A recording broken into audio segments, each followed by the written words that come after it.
हरे कृष्णा। शीला प्रभुपाद की जय। श्रीमद् भगवद गीता अध्याय 2 श्लोक संख्या 71। विहाय कामान्यः सर्वान् पुमाचरति निःस्पृहः निर्ममो निरहंकारः स शान्तिमधिगच्छति।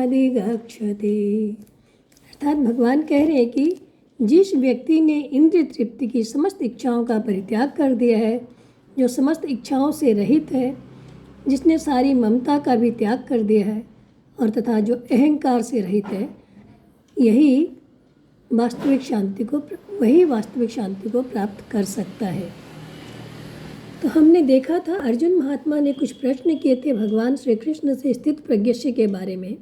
उनका अंतिम प्रश्न था कि स्थित प्रज्ञ व्यक्ति कैसे चलता है या संसार में कैसे विचरण करता है। उसी का उत्तर भगवान श्री कृष्ण यहाँ दे रहे हैं। भगवत कृपा से जो भगवत भक्ति में लगा हुआ है, ऐसा नहीं कि उसके सामने भोग सामग्रियाँ आती नहीं है। समस्त प्रकार की भोग सामग्रियाँ प्रभु कृपा से उसे मिलती है, बट किसी भी चीज़ों की उसे कामनाएं नहीं होती, निष्प्रिय हो जाता है। तो हम इस पर थोड़ा विवेचन करते हैं। विहाय कामान्य सर्वान् पुमाचरति निष्प्रिय, यानी कि अप्राप्त वस्तु की इच्छा करने का नाम ही कामना है।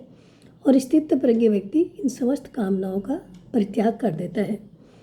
कामनाओं का परित्याग कर देने पर शरीर निर्वाह के लिए उसे देश काल परिस्थिति वस्तु व्यक्ति आदि के अनुसार की आवश्यकता दिखती है। शरीर निर्वाह मात्रा के लिए और जीवन निर्वाह के लिए भी प्राप्त और अप्राप्त वस्तु की जरूरत दिखती है। इसी का नाम ही स्पृहा है। परंतु स्थित प्रज्ञ व्यक्ति जो होता है, इस स्पृहा का भी त्याग कर देता है, क्योंकि जिस उद्देश्य से उसे ज्ञात हो जाता है कि ये शरीर मिला है, जिस उद्देश्य को प्राप्त करने के लिए भगवान ने मनुष्य शरीर दिया है, उसने उस तत्व की प्राप्ति कर ली है। तो फिर ये शरीर चले ना चले, शरीर रहे ना रहे, परिस्थितियाँ अच्छी रहे या बुरी रहे, शरीर का निर्वाह अच्छे से हो या बुरे से हो, ऐसी उसके अंदर परवाह नहीं रहती। अतः वह समस्त इच्छाओं का परित्याग करके समस्त स्पृहा का भी परित्याग कर देता है। भगवत कृपा पर उसे पूर्ण रूप से भरोसा होता है, इसलिए वो शरीर की निर्वाह की भी उपरवाह नहीं करता। आगे भगवान बता रहे हैं कि उसके और जो लक्षण है, निर्ममो निरहंकार।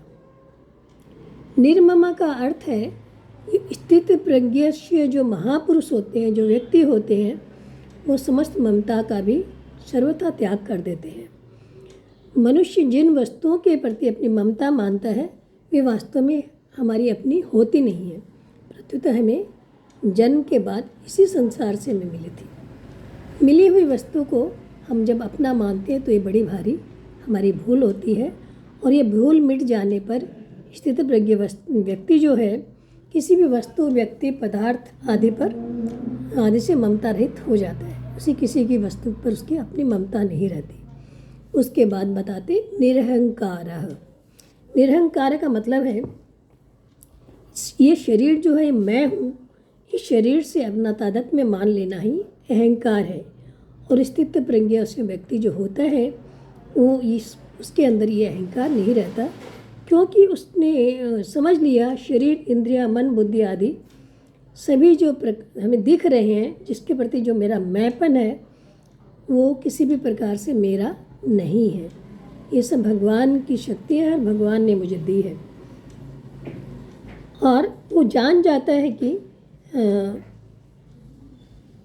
ये सब कुछ मुझे किसी विशेष उद्देश्य प्राप्त करने के लिए मिला है, तो इन सब को वो उसी उद्देश्य की प्राप्ति में लगाकर इसे भगवान का मानकर भगवान की सेवा में लगा देता है। अतः वो निरहंकार भी हो जाता है। स शांतिम अधिगच्छति, यानी कि स्थित प्रज्ञ व्यक्ति जो है, वो पूर्ण रूप से शांति को प्राप्त करता है, क्योंकि कामना स्पृहा ममता अहमता से रहित होने पर उसे शांति की प्राप्ति होती है। ऐसी बात नहीं कि उसे इसी कारण से शांति की प्राप्ति होती है। प्रत्युत शांति तो हमारे अंदर है, स्वतः सिद्ध है, पर हम इसे बाहर ढूंढते हैं। जब इस प्रकार की इच्छाओं से रहित हो जाता है, अहमता ममता से रहित हो जाता है, तो व्यक्ति इस विशेष रूप की शांति का अनुभव करता है। हरे कृष्णा।